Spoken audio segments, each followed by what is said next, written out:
TVK அப்படிங்கிற கட்சி துவங்கப்பட்டிருக்கு. இதை வந்து வேர்லயே கிள்ளி எரிய வேண்டி நம்மளோட கட்டாயம். டீப் ஸ்டேட்டோட புது குழந்தை புதுசா பிறந்து வந்திருக்கு. அந்த குழந்தையோட பேரு விஜய்.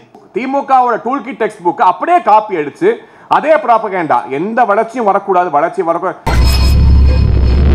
அங்க ஒரு மிகப்பெரிய அரங்கம், பெரிய பெரிய பாப் சிங்கர்லாம் வந்தா கூட ஃபில் பண்ண திணறுவாங்க, அவ்வளவு பெரிய அரங்கம். அந்த அரங்கத்தை நரேந்திர மோடி பேசுறாருன்னு சொன்ன உடனே நிரம்பி வழிந்தது கூட்டம். அப்ப சொன்னார் Australian prime minister Narendra Modi is the big boss அப்படிங்கிற வார்த்தையை வந்து அன்னைக்கு வந்து பயன்படுத்தினார். அதே போல பிரேசில் பிரைம் மினிஸ்டர், ஏன்னா அன்னைக்கு வந்து அமெரிக்காரன் வந்து வேக்சின் கொடுக்கல, நம்ம ஏத்தி அமைச்ச வேக்சின். அப்போ ஒரு போட்டோ போட்டிருந்தாரு, அனுமான் சஞ்சீவி மலையை தூக்கிட்டு வந்தது போல இந்தியாவுக்கு நன்றி சொல்லி பிரேசில்ல வந்து ஒரு புகைப்படத்தை போடுறாங்க, நன்றி தெரிவிச்சு. You helped us come across the greatest obstacle. Thank you Narendra Modi அப்படின்னு சொல்லி, thank you இந்தியா அப்படின்னு சொல்லி அன்னைக்கு ஒரு வார்த்தையை போடுறாங்க. சோ அப்பதான் இந்த வேக்சின் டிப்ளமசி அப்படிங்கிற வார்த்தையை வந்து இந்தியா உருவாக்குறாங்க. வேக்சின் டிப்ளமசிங்கிறது அப்பதான் உருவாகுது. கிட்டத்தட்ட 90 நாடுகளுக்கு நம்ம வேக்சின் சப்ளை பண்றோம். எந்த நாடுகள்லாம் நம்ம வேக்சின் கையேந்தும் நினைச்சாங்களோ அந்த நாடுகளுக்கு இந்தியா வேக்சின் சப்ளை பண்ணோம். ஆனா அப்ப கூட பாத்தீங்கன்னா இந்த ராகுல் காந்தியும் சோனியா காந்தியும் விமர்சனம் பண்ணாங்க, மோடி வேக்சின் போடாதீங்க, மோடி வேக்சின் போட்டா உங்களுக்கு வந்து உடல்நலத்துக்கு கேடு, ஃபைசர் வேக்சின் போடுங்க அப்படின்னு. கடைசியில பார்த்து இப்ப கண்டுபிடிச்சு சொல்றாங்க ஃபைசர் வேக்சின் போட்டவன் தான் பொட்டு பொட்டு உயிரை விட்டுட்டு இருக்கான். மோடி வேக்சின் போட்டவங்க நல்லா இருக்காங்க, இந்த அரங்கத்துல வந்து உள்ள ஃபுல்லா உட்கார்ந்து கை தட்டிட்டு இருக்கோம். ஆனா இந்த வெளிநாடு வேக்சின் போட்டவங்க தான் நீங்க தண்ணறிட்டு இருக்காங்க. சோ மக்கள் உயிரை காப்பாற்றியது இந்த மோடி வேக்சின். அன்னைக்கு என்ன நினைச்சிருப்பாங்க சோனியா காந்தி ராகுல் காந்தியும், வெளிநாட்டுல இருந்து ஒருவேளை அன்னைக்கு காங்கிரஸ் ஆட்சியில இருந்திருந்தா கண்டிப்பா வேக்சின் தயாரிக்க எந்த முயற்சி எடுத்திருக்க மாட்டாங்க. ஒரு 3 லட்சம் கோடிக்கோ 5 லட்சம் கோடிக்கோ காங்கிரஸோ திமுக ஆட்சியில இருந்திருந்தா வெளிநாடுகள் ஒப்பந்தம் போட்டு அந்த 1 லட்சம் கோடியை கையில் ஆட்டையை போட்டு இன்னைக்கு பல இடங்கள்ல வீடு சொத்து வாங்கி கூச்சதான் மிச்சமா இருக்குமே தவிர வெறும் 36,000 கோடியில 210 கோடி மக்களை வேக்சின் போட்டு உயிரை காப்பாற்றியவர் நரேந்திர மோடி. இதுதான் இந்த பேஸ் ஆஃப் ஆத்ம நிர்பார் பாரத். அப்ப துவங்கியதான் இந்த கான்செப்ட். சோ இந்த மாதிரி பல விஷயங்களை வந்து நமக்காக எடுத்துட்டு வந்து இந்த வேக்சின்ஸை பத்தி எல்லாம் எடுத்துட்டு வந்து நிறைய விஷயங்கள் நமக்காக கொண்டு வந்தார். ஆனாலும் பாத்தீங்கன்னா இந்த ஆத்ம நிர்பார் பாரத் அப்படிங்கிற கான்செப்ட் நரேந்திர மோடி யார்கிட்ட இருந்து பாரோ பண்றாரு, அதுல தமிழனுக்கு உண்மையான ஒரு பெருமை ஏன்னு கேட்டீங்கன்னா அதை முதல் முறையாக அறிமுகப்படுத்தியவர் வ.உ.சி. சிதம்பரம் பிள்ளை 1906 1906ல. ஏன்னா மொத்த இந்த மேரிடைம் இண்டஸ்ட்ரி பிரிட்டிஷ்காரன் கண்ட்ரோல் பண்றாங்க. அப்ப வந்து முதல் முறையாக அந்த மொனோபலியை பிரேக் பண்ணி இந்தியால இருந்து ஷிப்ஸை இயக்க முடியும் அப்படிங்கிறது நிரூபித்து காமிச்சவர் வி.ஓ.சி. பிள்ளை. சோ இந்த ஆத்ம நிர்பார் பாரத்துக்கு விதையை போட்டவர் யாருன்னு கேட்டீங்கன்னா வி.ஓ.சி. பிள்ளை தான். அந்த தமிழரோட கான்செப்டை பாரோ பண்ணி இன்னைக்கு நடைமுறை கொண்டு வந்திருக்காரு நரேந்திர மோடி அவர்கள். எப்படிப்பட்ட ஒரு வளர்ச்சி, எப்படிப்பட்ட ஒரு சாதனை இதெல்லாம் இன்னைக்கு உருவாக்கி இருக்கும். அது மட்டும் இல்லாம இந்த ஆத்ம நிர்பார் பாரத்தோட பங்கா ஒன் டிஸ்ட்ரிக்ட் ஒன் ப்ராடக்ட் அப்படி நரேந்திர மோடி அறிமுகப்படுத்துறாரு. நம்மளால முன்னாடி கேள்விப்பட்டிருப்போம், நேரு காலத்துல வந்து be Indian buy Indian, be Indian buy Indian Doordarshan TV ரேடியோல அடிக்கடி போட்டுட்டே இருப்பாங்க. ஆனால் வெறும் லிப் சர்வீஸா தான் இருந்துச்சு.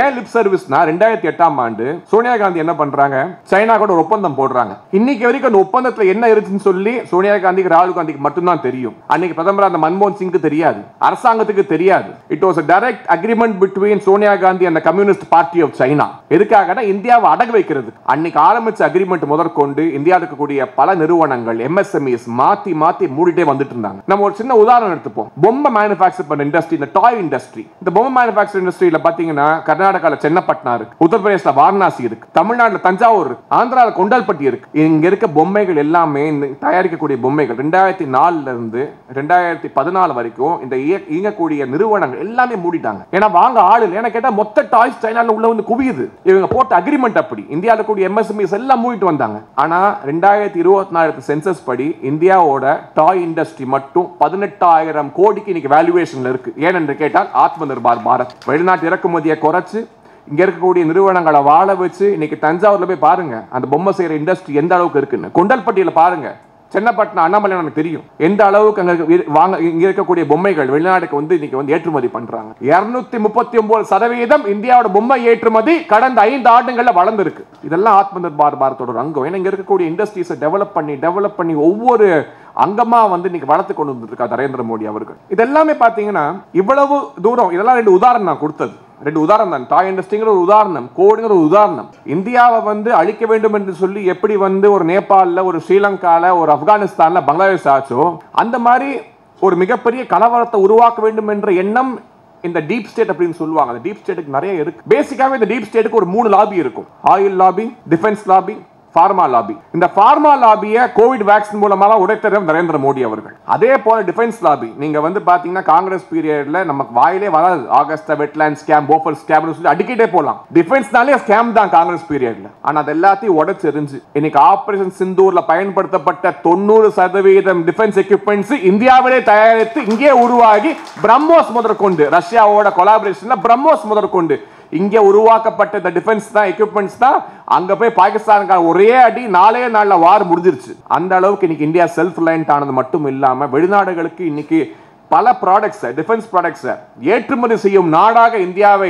ஆத்ம நிர்பார் பாரத் மூலமாக மாற்றி காட்டியவர் நரேந்திர மோடி அவர்கள். சோ இந்த டிஃபென்ஸ் லாபியை உடைச்சிட்டார், பார்மா லாபியை உடைச்சிட்டார். இன்னைக்கு நியூஸ் நிறைய பாப்பீங்க, எத்தனால் பத்தி நிறைய பேசிட்டு இருப்பாங்க. நம்ம அமைச்சர் கட்கரியை பத்தி குறை சொல்றாங்க, மோடியை பத்தி குறை சொல்றாங்க. இந்த எத்தனால கொண்டு வரது யாருன்னா இந்த ஆயில் லாபி. எதுக்கு அவங்களுக்கு கோபம்? இன்னைக்கு மற்ற நாடுகள் நீ எங்க ஆயில் வாங்கணும்னு சொல்ல முடியாது. இந்தியாவுக்கு நான் எங்க ஆயில் வாங்குவேன்னு முடிவு செய்து நீ என்ன மேல் எம்பார்கோ போட்டா ரஷ்யால ஏன் நாட்டு மக்களுக்காக ஆயில வாங்கி கம்மியான விலையில கொடுப்பேன் அப்படிங்கிறது சவால் விட்டு நிறைவேற்றி காட்டி நரேந்திர மோடி. ஆயில் லாபியை பிரேக் பண்றாரு, டிஃபென்ஸ் லாபியை பிரேக் பண்றாரு, பார்மா லாபியை பிரேக் பண்றாரு. யார் யார் இந்த மனுஷன் அப்படின்னு சொல்லி எல்லாருமே வியந்து பார்க்கும் வண்ணம் நாட்டுக்காக நாட்டு மக்களுக்காக இவ்வளவு செய்யக்கூடிய ஒரு சிறந்த தலைவராக நரேந்திர மோடி அவர்கள் இருந்து கொண்டு வருகிறார்கள்.